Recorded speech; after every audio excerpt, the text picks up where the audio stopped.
이런 날들 있습니다. 사실 자주 있습니다.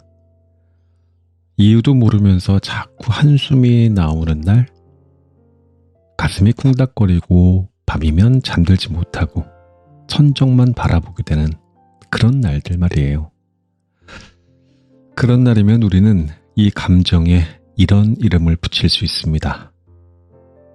불안.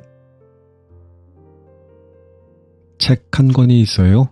제목부터 예사롭지 않습니다. 불안을 곁에 두기로 했다. 대부분의 책들이 불안을 없애라고, 극복하라고 말할 때 이 책만은 다르게 속삭입니다. 곁에 두라고요. 함께 가라고 말입니다. 두려움은 사라지지 않는다.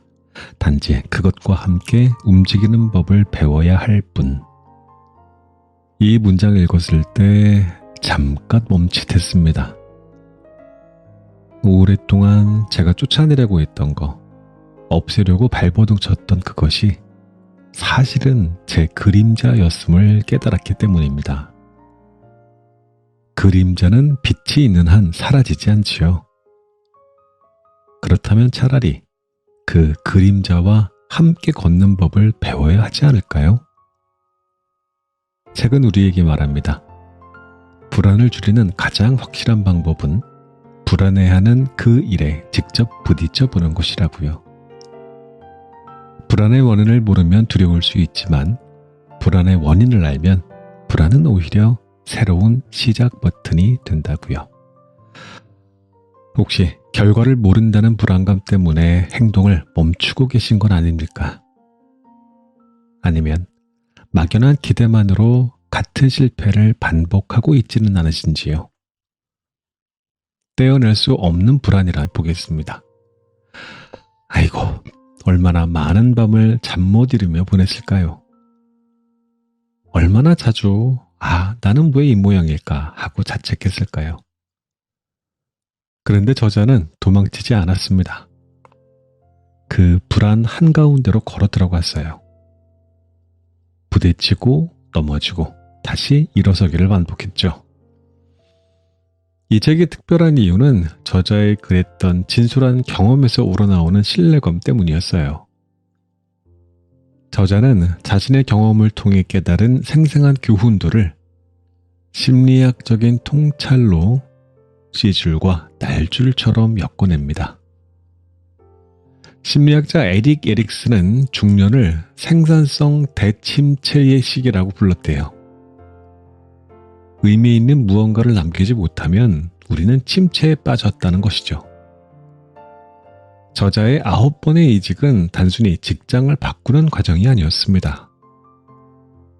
중년기에 우리가 반드시 통과해야 하는 생산성 대침체라는 거대한 강을 온 몸으로 건너는 여정이었던 거죠. 자, 그러면 본문 내용 요약해서 좀 들려드려 보고요. 클로징 때 좀 더 이야기 나눠보겠습니다.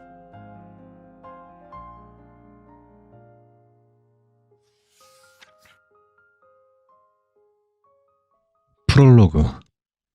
저는 마라톤을 완주하는 요소에 체력과 지구력, 의지 외에도 한 가지 것이 더 있다고 생각합니다. 바로 불안감입니다.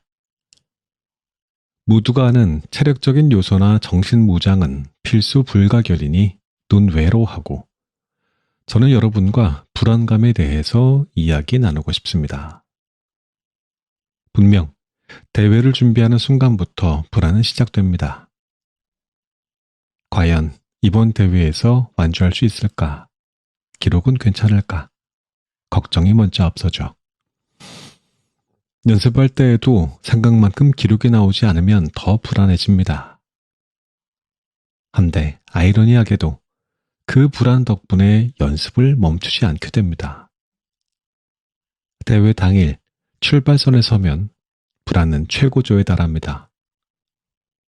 아무 일 없이 완주할 수 있을까? 걱정이 마음을 짓누르고 달리는 중간에도 불안하기는 마찬가지입니다. 숨이 차고 체력이 떨어지며 고비가 찾아올 때마다 주저앉게 되지 않을까 이대로 포기해야 하나 하는 생각이 들며 점점 불확실해집니다. 근근히 고비를 넘겨 결승선을 통과하면 또 다른 불안이 기다립니다. 완주했다는 안도감은 잠시뿐이고 내 몸에 이상은 없을까 하는 새로운 불안이 다시 시작되죠. 마라톤이라는 예를 들어 불안감이라는 감정을 화두로 꺼냈지만 사실 불안감은 인간의 전 생에 걸쳐 모든 희로애락의 감정과 섞여 언제나 공존하고 있습니다. 직장인이라면 막연하게 퇴직이라는 단어만으로 불안감은 일어나죠. 언제 어떤 모습으로 퇴직하게 될지, 퇴직 후 어떤 인생이 펼쳐질지 아무도 알 수 없기 때문입니다. 저 역시 언제 올지 모를 불안감으로 퇴직을 준비하며 덕분에 긴 시간 책을 읽고 글을 써온 듯합니다. 그래서 허투루 할 수 없었죠. 남들보다 월등하지는 못해도 적어도 뒤처지지 않아야겠다는 불안이 매일 최선을 다하게 만들었습니다. 달려야 할 거리보다 달린 거리가 늘어날수록 완주에 대한 자신감이 붙듯이 막연한 불안감 속에서 멀기만 느껴졌던 퇴직이 비로소 현실이 되었습니다. 이렇듯 살아가며 부딪히는 모든 일 속에서 인간은 불안감을 느낍니다. 한데 이 불안은 부정적으로 포장되어 온 까닭에 그 진실한 의미의 본질은 조명되지 못해온 것 같습니다. 불안은 마치 양면의 얼굴을 가진 페르소나처럼 숨겨진 역할이 있습니다. 불안은 사람을 힘들게 만들기도 힘을 내게 만들기도 하는 인간 본성의 감정입니다. 따라서 먼저 불안의 실체를 아는 것이 중요하지요. 실체를 알면 대처법이 나오게 되죠. 이 책에서는 우리의 불안의 여러 모습과 각각의 대처법을 다룰 것입니다. 불안의 정체와 활용법, 연습 방법을 찾고 일상에서 불안을 줄이는 선택을 다룰 것입니다. 결국 불안은 우리 내면에서 자연스레 일어나는 그리고 인위로 조절하기 어려운 자유로운 상태의 감정입니다. 따라서 불안의 순기능을 활용하면 인생을 조금 더 쾌활하고 가볍게 응용해 나갈 수 있습니다. 스스로를 믿지 못하면 불안은 커질 뿐입니다. 한 번 일어나기 시작한 불안은 좀처럼 사라지지 않습니다. 인생은 마라톤보다 더 멀고 더 오래 달려야 합니다. 우리 인생에서도 불안은 마라톤의 페이스메이커와 같습니다. 불안감을 알아차리고 적절히 활용할 수 있다면 이전보다 더 나은 기록으로 정해진 결승선을 통과할 수 있을 것입니다.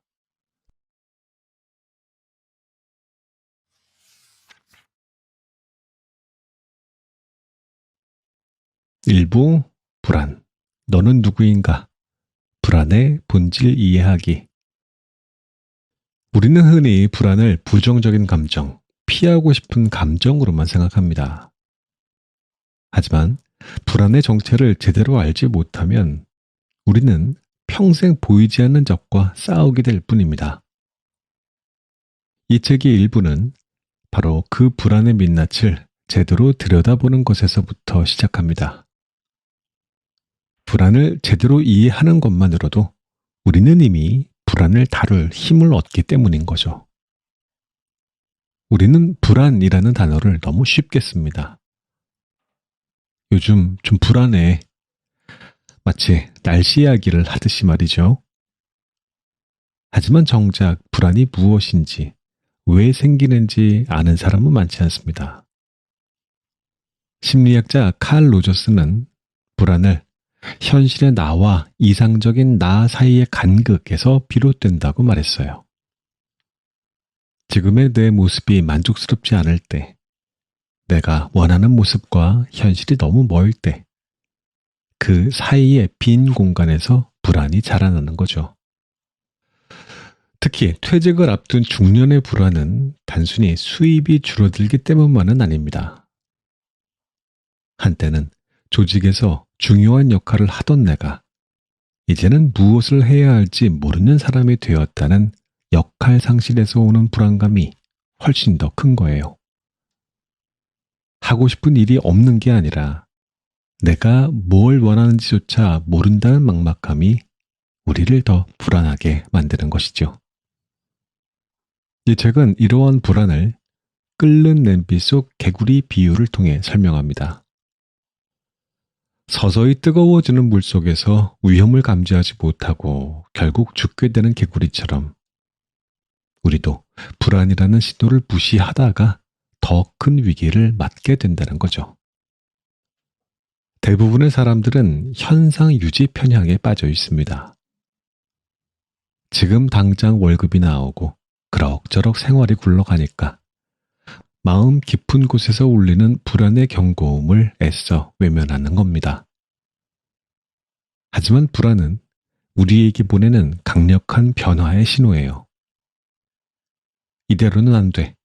무언가 바꿔야 돼 라고 외치는 내면의 목소리인 셈이죠. 이 신호를 제때 알아차리는 것이 모든 변화의 시작이라고 할 수 있습니다. 그렇다면 이 불안은 어디에서 이렇게 커지고 있는 걸까요? 바로 우리의 상상 속에서입니다. 책에서는 이것을 음악 없는 공포 영화에 비유합니다. 똑같은 장면이라도 긴장감 넘치는 배경음악이 깔리면 훨씬 더 무섭게 느껴지는 것처럼 우리의 불안도 상상이라는 배경음악이 더해질 때 걷잡을 수 없이 커진다는 겁니다. 우리 뇌에는 인지적인 시뮬레이션이라는 기능이 있습니다. 이것은 원래 생존을 위한 도구였지만 현대사회에서는 오히려 불안을 만드는 장치가 되었어요. 우리의 뇌가 원시시대의 생존 하드웨어를 사용해 현대사회의 추상적인 두려움에 대처하려다 보니 아직 일어나지 않은 최악의 시나리오를 상상하며 과도한 불안을 만들어내는 거죠. 상사에게 불려가면 어떡하지? 시험을 망치면 어쩌지? 이 모든 것은 아직 현실이 아닌 내 머릿속 영화일 뿐입니다. 내가 어떤 상상으로 불안의 볼륨을 키우고 있는지 알아차리는 것. 그것이 불안을 다루는 첫걸음입니다.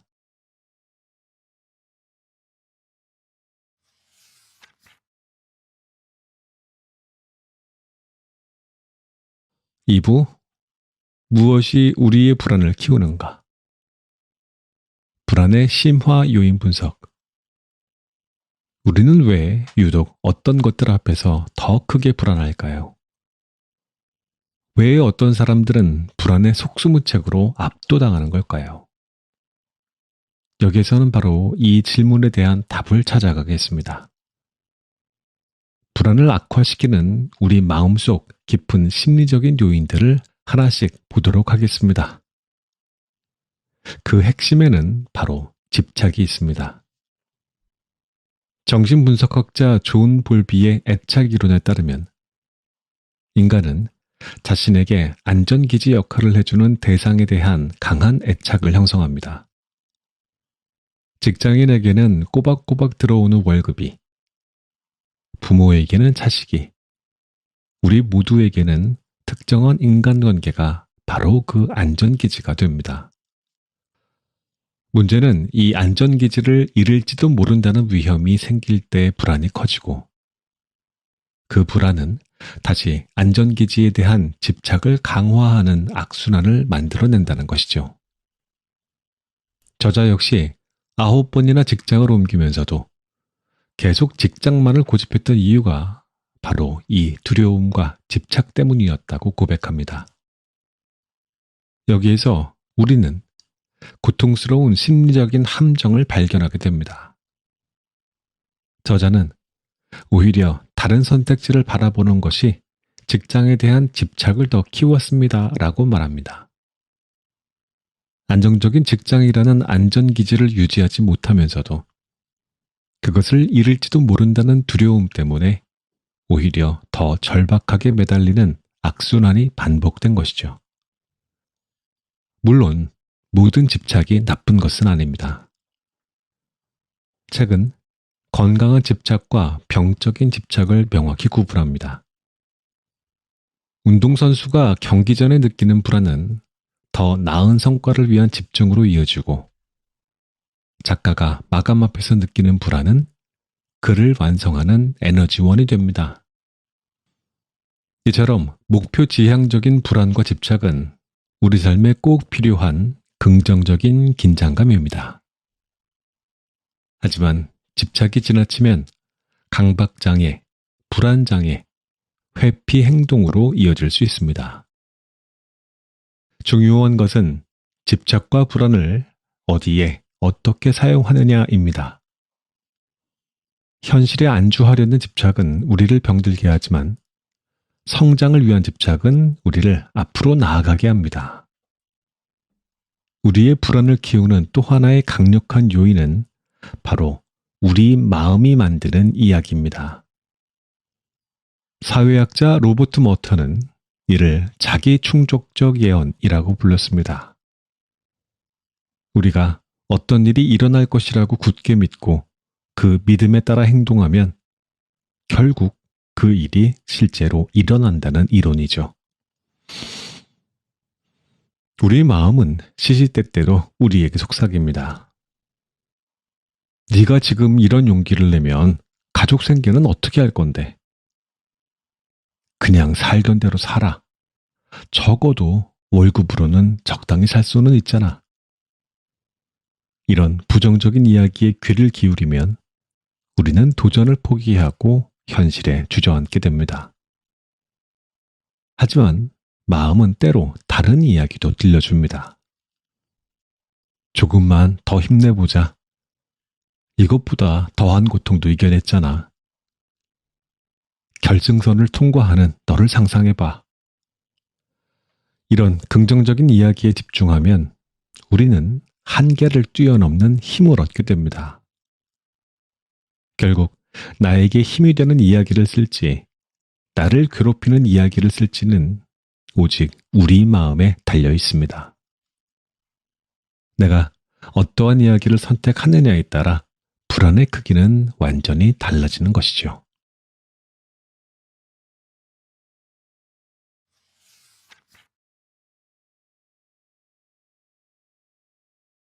3부 불안을 길들이는 구체적인 방법론, 실천적인 전략 탐구. 지금까지 우리는 불안의 본질을 이해하고 무엇이 우리의 불안을 키우는지 살펴봤습니다. 이제부터는 이 책의 가장 핵심적인 부분, 이론을 넘어서 우리 일상에서 즉시 적용할 수 있는 구체적이고 강력한 행동 지침들을 보도록 하겠습니다. 불안에 휘둘리는 삶이 아니라 불안을 길들이는 삶의 주인이 되기 위해 3가지 열쇠를 지금부터 하나씩 열어보죠. 첫 번째 열쇠, 행동과 경험. 이 책 전체를 관통하는 가장 중요한 메시지는 바로 이 문장입니다. 불안을 줄이는 가장 확실한 방법은 불안해하는 그 일에 직접 부딪혀 보는 것입니다. 머리로만 아는 것은 아무런 힘이 없습니다. 직접 해보고 경험할 때 비로소 불확실성은 확신으로 바뀌고 불안은 줄어드는 거죠. 저자는 이를 자신의 점심 샐러드 실험 사례로 생생하게 보여줍니다. 건강검진 후 체중 감량을 결심한 저자는 5년 동안 점심으로 샐러드만 먹는 실험을 합니다. 처음에는 이것만 먹고 배가 부를까? 정말 살이 빠질까? 하는 의심과 불안이 가득했습니다. 하지만 그는 판단을 멈추고 그저 실행에 옮깁니다. 그리고 몸의 변화를 직접 체험하면서 그의 믿음은 확신이 되었습니다. 이 과정은 심리학자 엘버트 반두러가 말한 자기 효능감이 커지는 과정과 정확히 일치합니다. 나는 해낼 수 있다라는 자신감은 작은 성공 경험들이 쌓일 때 만들어지게 되죠. 샐러드 한 그릇이라는 작은 실천이 저자에게는 나도 내 삶을 통제하고 변화시킬 수 있다는 강력한 자기 효능감을 심어준 것입니다. 반대로 우리가 가장 경계해야 할 것은 프로크레스티네이션, 즉 미루는 습관입니다. 해야 할 일을 미루는 행위는 그 자체로 불안, 스트레스, 그리고 자기 혐오를 낳는 악순환으로 시작합니다. 결국 불안해서 미루고 미루기 때문에 더 불안해지는 굴레에 빠지는 것이죠. 이 굴레를 끊는 유일한 방법은 행동뿐입니다. 두 번째 열쇠, 현재에 집중하기. 하버드 의대의 존 카바친 박사는 마음 챙김 이론을 통해 이렇게 말했습니다. 현재 순간에 온전히 주의를 기울이면 불확실한 미래의 두려움은 서서히 작아진다. 우리의 불안은 대부분 아직 오지 않은 미래나 이미 지나간 과거에 머물 때 커집니다. 그때 그러지 말았어야 했는데 앞으로 어떻게 해야 하나. 하지만 과거는 바꿀 수 없고 미래는 아직 오지 않았습니다. 책에서는 이를 눈 감고 코끼리 만지기에 비유합니다. 눈을 감고 코끼리의 일부분 만지면 다리는 기둥 같고 코는 밧줄처럼 느껴져 실체를 파악할 수 없으니 불안만 커집니다. 하지만 눈을 뜨고 지금 내 손끝의 촉감에 집중하면 우리는 온전히 코끼리를 느낄 수 있습니다. 현재에 집중하는 삶이 바로 이와 같습니다. 지금 혹시 막연한 불안에 휩싸여 있다면 잠시 멈추고 이 5가지 질문을 스스로에게 던져보십시오. 나는 지금 무엇 때문에 불안한가? 이 불안은 내가 통제할 수 있는가? 지금 당장 내가 할 수 있는 작은 실천은 무엇인가? 이 실천을 꾸준히 반복할 수 있는가?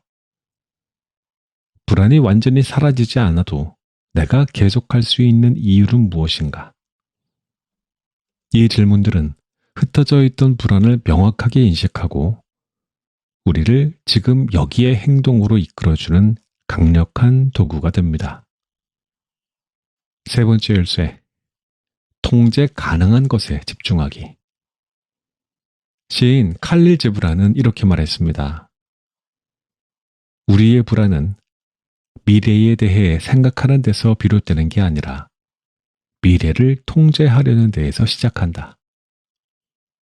우리는 우리가 통제할 수 없는 것들을 통제하려 할 때 가장 큰 불안을 느낍니다. 타인의 평가, 대중의 반응, 세상의 변화 같은 것들이죠. 저자는 책을 쓸 때 이 책으로 사람들을 돕겠다라는 통제 가능한 목적에만 집중했다고 합니다. 반면 이 책이 얼마나 많은 관심을 받을까 하는 통제 불가능한 영역에 마음이 쏠릴 때마다 불안이 커졌다고 고백합니다. 이는 목표를 세우는 방식과도 연결됩니다. 심리학에서는 목표 추구 방식을 타인의 인정과 결과에 초점을 두는 성과 지향형과 개인의 성장과 학습에 초점을 두는 숙련 지향형으로 나눕니다. 불안을 줄이는데 효과적인 것은 단연 후자, 즉 숙련 지향형입니다. 베스트셀러 작가가 되겠다는 성과 목표보다 어제보다 나은 글을 한 편 쓰겠다라고 하는 숙련 목표에 집중할 때 우리는 결과에 대한 불안에서 벗어나 과정의 즐거움과 성장을 온전히 누릴 수 있습니다.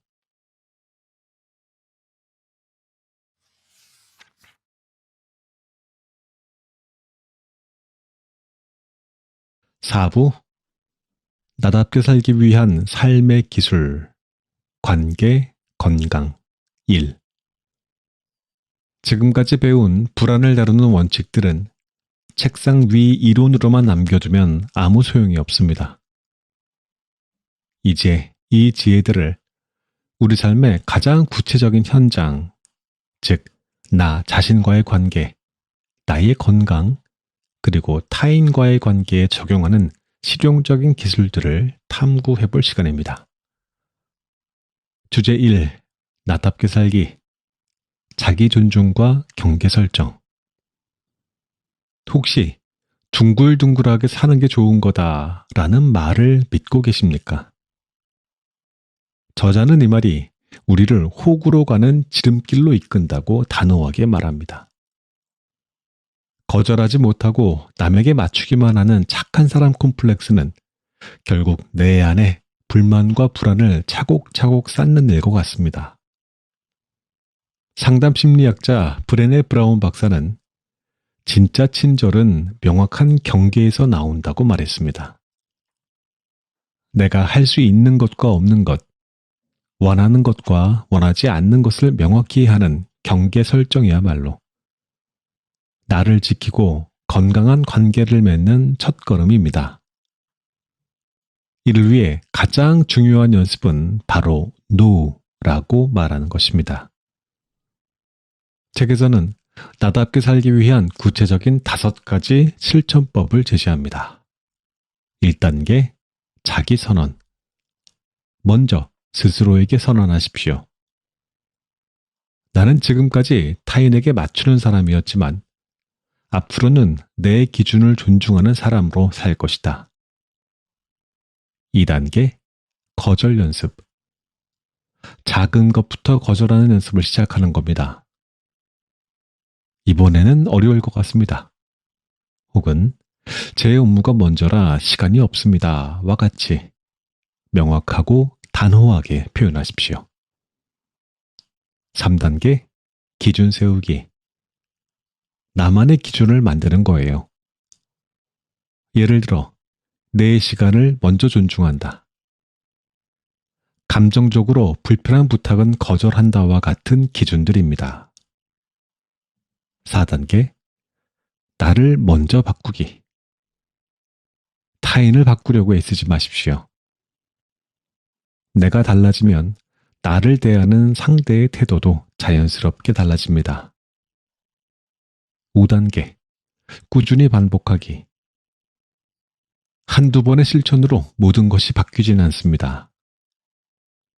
꾸준히 반복하며 경계를 지키는 연습을 할 때 비로소 자존감이 높아지고 불안은 줄어듭니다. 주제 2.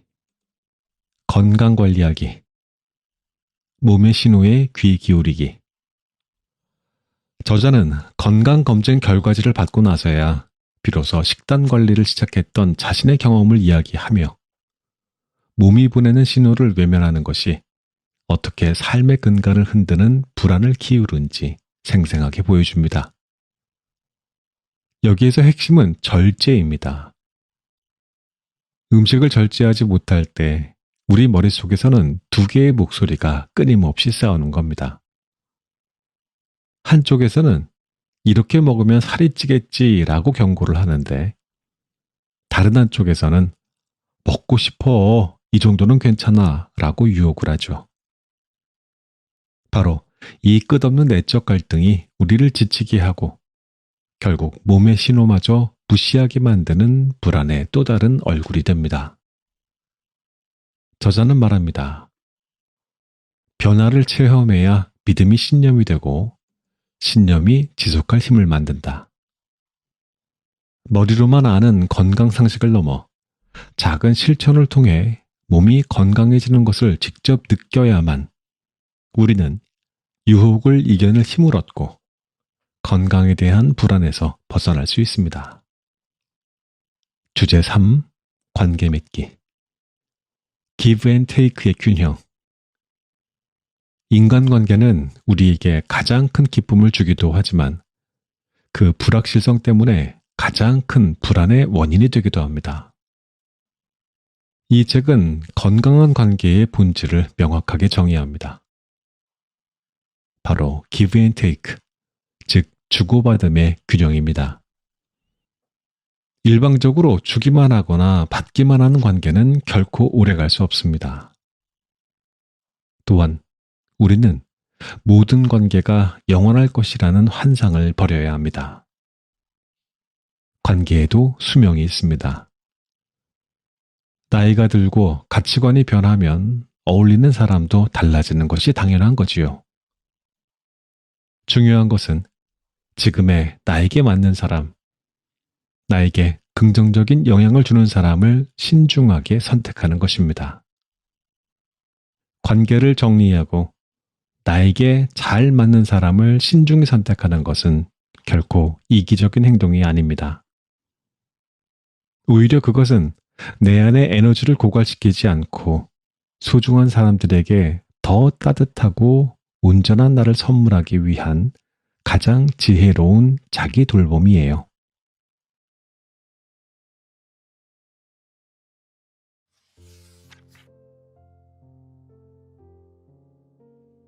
이렇게 책의 본문 내용을 간략히 살펴봤습니다. 불안의 본질부터 그것을 다루는 구체적인 삶의 기술까지 긴 여정을 함께 했는데요. 이제 이 모든 논의를 종합해서 이 책이 우리에게 주는 궁극적인 메시지를 정리하며 마무리하도록 하겠습니다. 불안을 넘어 나다운 삶의 주인이 되기. 오늘 우리는 불안을 곁에 두기로 했다라는 책을 통해서 불안과 함께 살아가는 지혜에 대해서 이야기 나눠봤습니다. 자, 이 모든 내용을 단 3가지의 태도로 요약을 한번 해볼게요. 여러분들이 이 영상을 끄고 나서도 삶에서 두고두고 꺼내볼 수 있는 강력한 지침이 될 겁니다. 불안을 다루는 3가지 핵심 태도가 뭐였죠? 첫째, 불안은 극복해야 될 대상이 아니라 마주해야 될 존재입니다. 사랑하는 사람을 잃은 슬픔을 완전히 없앨 수 없듯이 불안도 우리 삶에서 완전히 제거할 수 없습니다. 극복하려고 애쓸수록 불안은 더 깊이 파고들 뿐이지요. 차라리 불안의 실체를 있는 그대로 인정하고 마주하십시오. 그 순간 불안은 통제 불가능한 거인이 아니라 다루기 쉬운 작은 존재가 된다는 이야기였습니다. 둘째, 불안을 원동력으로 삼으십시오. 불안하기 때문에 우리는 배우고 준비하고 행동합니다. 미래가 불안하다는 그 막막함이 오히려 지금 뭐라도 해야겠다라고 하는 강력한 현재 집중의 에너지이자 성장을 위한 최고의 연료가 되어준다는 겁니다. 불안을 현재를 살아내는 강력한 에너지로 전환하세요. 셋째, 불안을 곁에 두십시오. 하나의 불안이 해결되면 또 다른 불안이 찾아오는 것이 인생입니다. 떼어낼 수 없다면 차라리 내 곁에 있는 동반자로 받아들이십시오. 때로는 나에게 경고 신호를 보내주고 때로는 나를 성장시키는 자극제가 되어주는 존재로 말입니다. 그렇게 불안을 활용할 때 불안은 우리 삶을 파괴하는 것이 아니라 오히려 더 단단하게 만드는 역할을 해줄 겁니다. 저자는 이 책을 쓰는 동안에도 과연 끊을 수 있을까? 이렇게 쓰는 게 맞을까 하는 불안이 늘 곁에 있었다고 고백합니다. 불안은 나약한 사람에게만 있는 감정이 아니라 무언가를 간절히 해내려는 모든 사람에게 찾아오는 지극히 자연스러운 감정이라는 거죠. 결국 중요한 것은 완벽함이 아닙니다. 완벽한 사람이 잘하는 것이 아니라 시작하고 계속하는 사람이 탁월해지는 법이죠. 그러니 완벽주의에 대한 집착을 내려놓으시고요. 결과물이 조금 엉성해도 괜찮습니다. 오늘도 했다면 그곳으로 충분하다라는 마음으로 과정에 충실할 때 우리는 작은 성취의 기쁨을 맛보고 계속 나아갈 용기를 얻게 됩니다. 마지막으로 이 책이 우리에게 던지는 가장 근본적인 질문으로 오늘 이야기를 마무리하겠습니다. 이 책은 단순히 불안을 다루는 기술을 넘어서 우리 각자가 내 삶이라는 영화의 감독이자 주연이 되어 나만의 멋진 이야기를 만들어가라는 깊은 응원의 메시지를 담고 있습니다. 여러분들은 스스로에게 어떤 이야기를 들려주시겠습니까? 여러분 삶이라는 영화의 다음 장면은 어떤 내용으로 채워나가시겠습니까? 나에게 힘이 되는 이야기를 쓸지, 나를 괴롭히는 이야기를 쓸지는 오직